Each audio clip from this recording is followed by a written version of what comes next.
Sprinklers come in different sizes. Here's a little 4-inch pop-up, a 6-inch pop-up, and a 12-inch pop-up.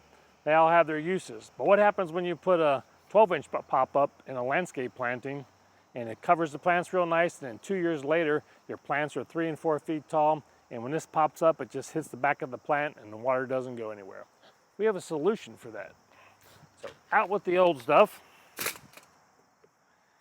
and in with a copper riser.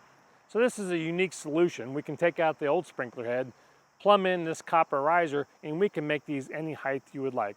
Actually, we just did a job last week where we put in some copper risers that were approximately, they were taller than my head, so they're about 6.5 feet to 7 feet tall.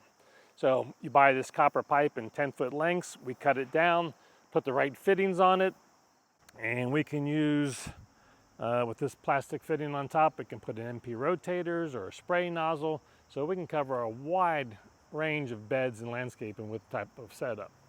Now you might say, well, that's awful bright and shiny and it's going to stand out a whole lot. Well, when the copper's new, it is kind of bright and shiny, but once it weathers, it starts getting a nice patina look to it. And this one hasn't even darkened all the way, but you can see it's turning brownish or more of a brass or bronze color, so it'll blend into the landscape real nice.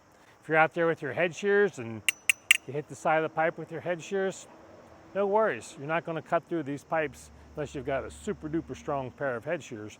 But most head shears will just stop on this. Won't hurt the pipe that much, and could hurt your shears, but at least you're not going to have to be worried about replacing pipes.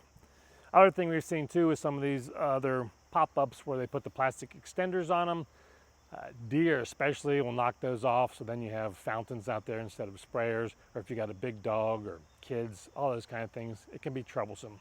So if you have an issue with your sprinklers not getting out past your landscape plants, look at copper risers for making an improvement to your irrigation system. Thanks a lot.